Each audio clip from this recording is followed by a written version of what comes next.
दिया, क्या आपने भगवान श्री कृष्ण के मुख से गीता सुनी है?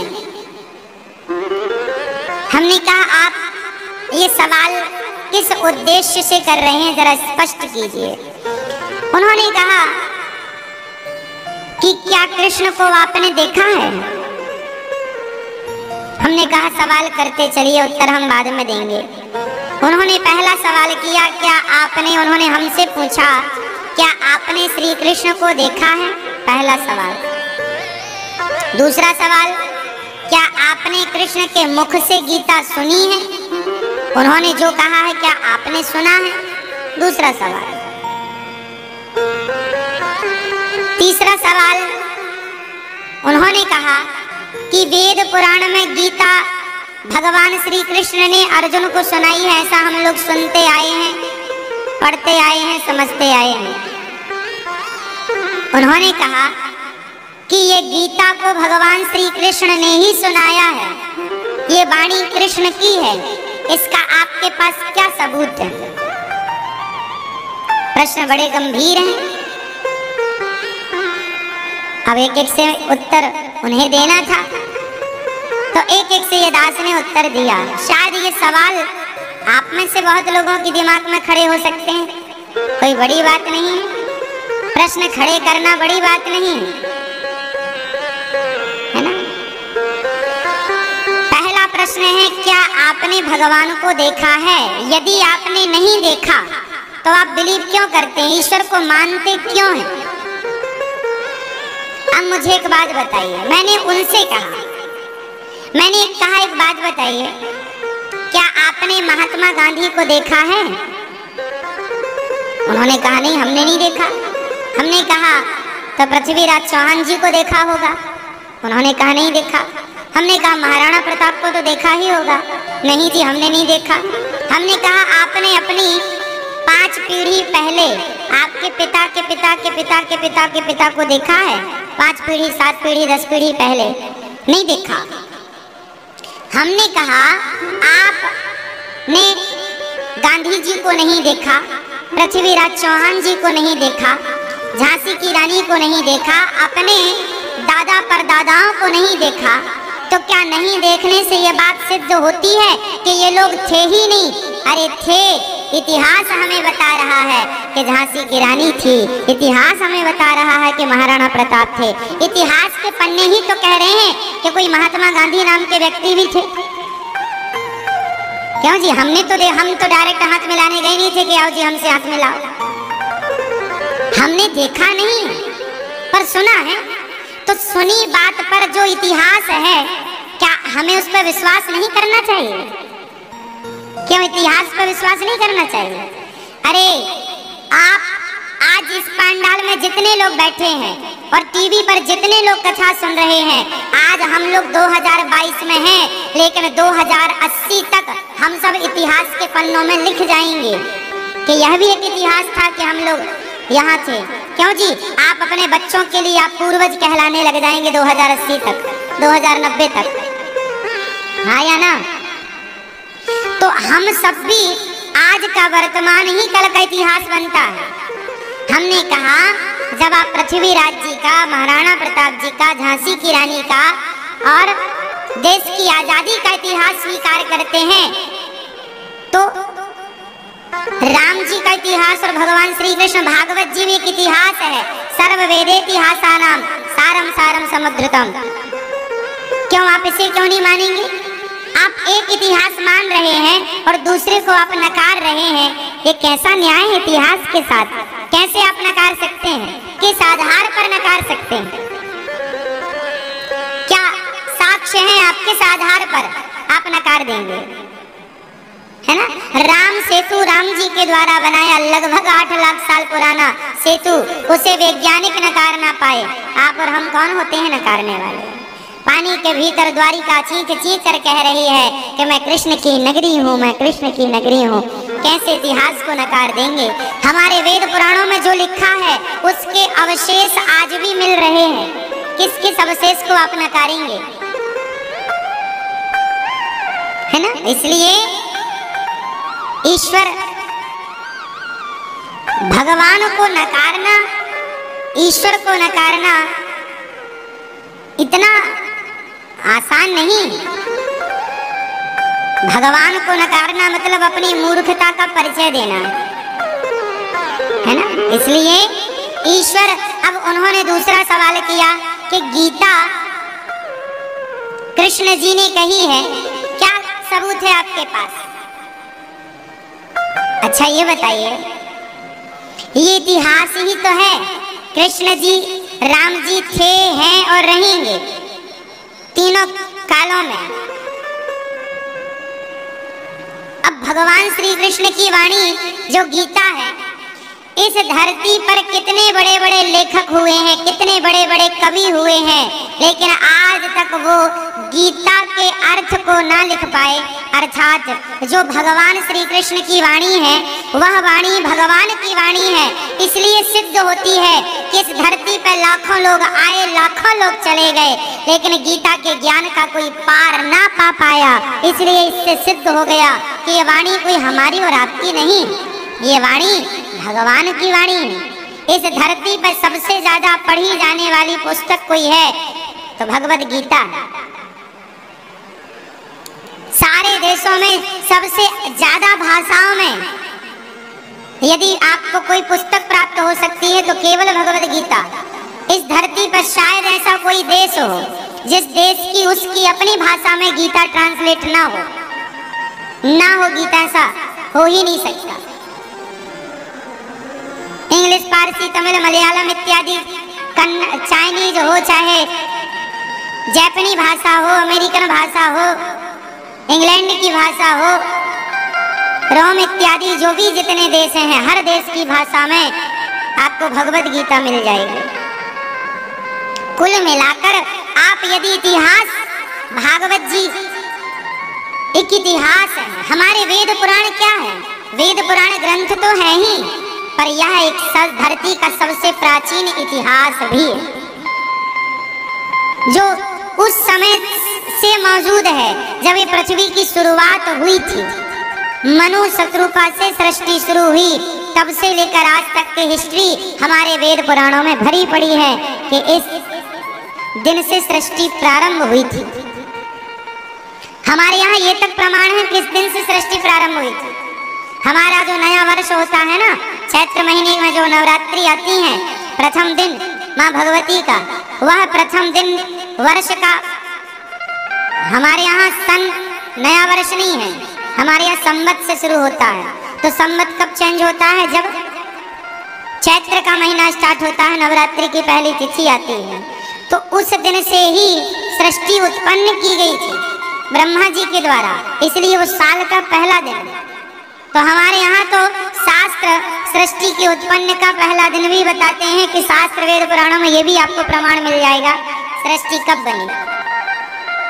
तो हमारा इतिहास, हमारा वेद, हमारे वेद पुराण, हमारे शास्त्र, ये केवल क्वेश्चन आप कर लें, प्रश्न खड़ा कर लें, तो प्रश्न खड़ा करने को तो बहुत लोग प्रश्न तो इस बात पर भी खड़ा हो सकता है कि ये तुम्हारा बाप है कि नहीं। भाई प्रश्न आप अपने बाप पर भी खड़ा कर लो कि यही तुम्हारा बाप है, इसका क्या सबूत है?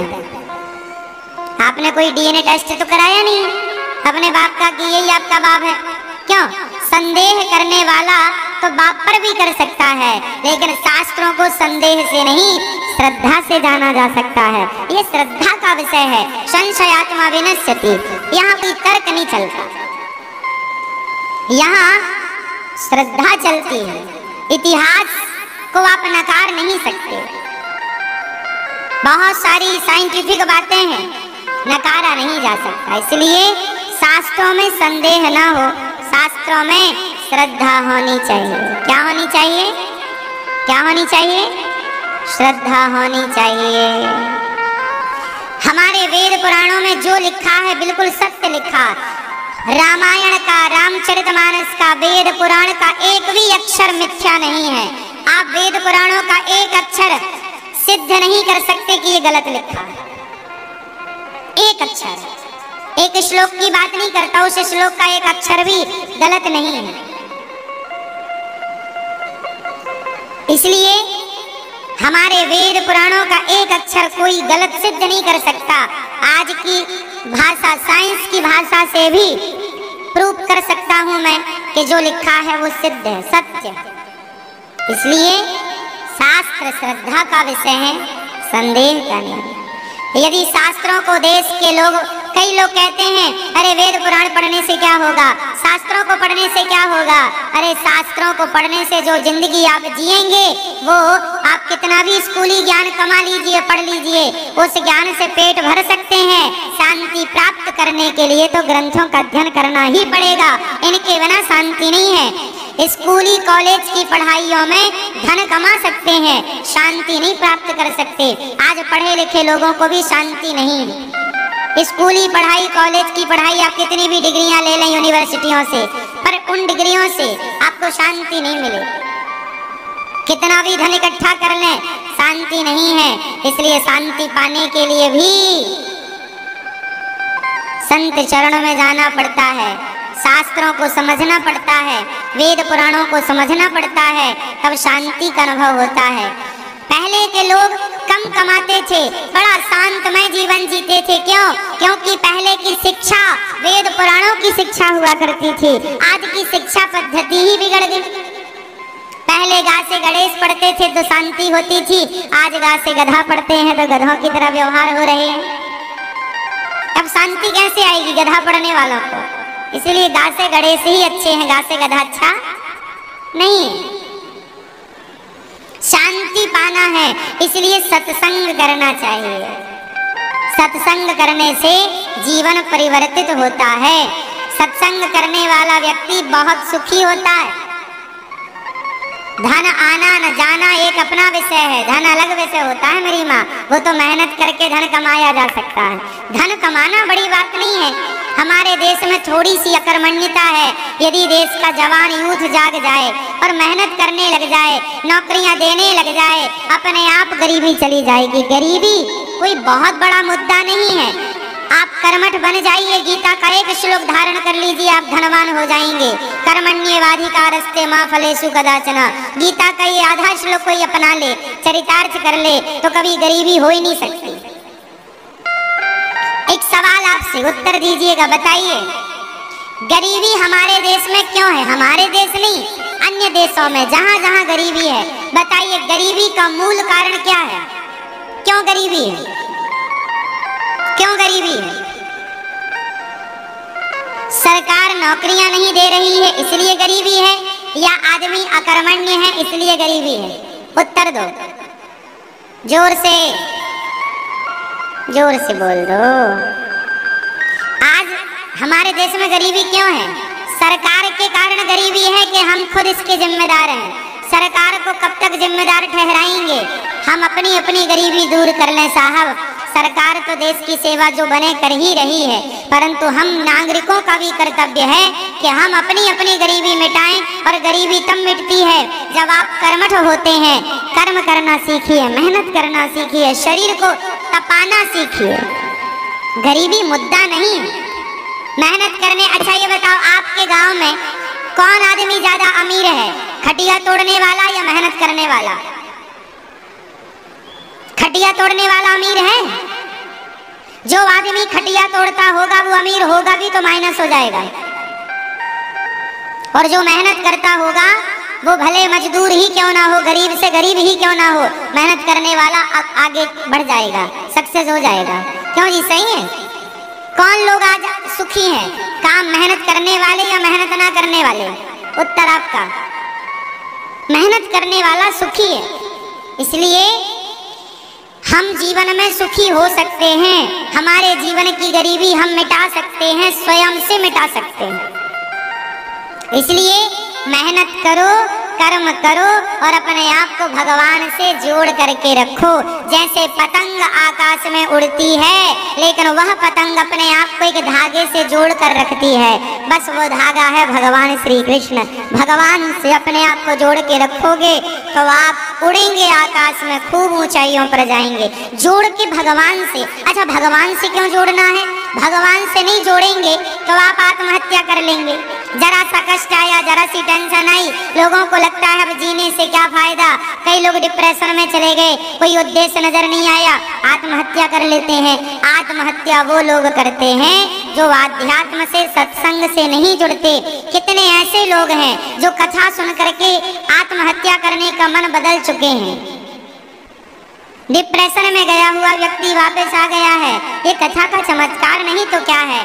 कहीं भी रहो, किसी भी देश में रहो, कितना भी काम करो, कितना भी धन कमाओ, लेकिन अपने आप को भगवान से जोड़ के रखोगे और धन का सदा सदुपयोग करोगे तो धन भी रहेगा और शांति भी रहेगी। शांति तब चली जाती है जब धन आकर के व्यक्ति उस धन को अधर्म से जोड़ने लग जाता है। आदमी घमंडी हो जाता है, धन का दुरुपयोग करने लग जाता है, तब अशांति प्रवेश कर जाती है। समझ रहे हैं आप लोग? धन कमाना, कई लोग कहते हैं बेटा ज्यादा कथा सुनने लगा महाराज जी, कहीं साधु ना हो जाए, बाबा ना हो जाए। ना जी, मैं कोई साधु होने वाली कथा नहीं सुनाता। मैं तो ये सुनाता हूँ कि काम करते हुए गृहस्थ में रह करके आप साधु बन सकते हैं। अपनी जिम्मेदारियों को पूरा करते हुए आप साधुओं की तरह जीवन जिया करो। क्या गृहस्थ में रहकर हम साधु नहीं बन सकते? क्या साधु बनने के लिए हमें कपड़ा ही बदलना पड़ता है?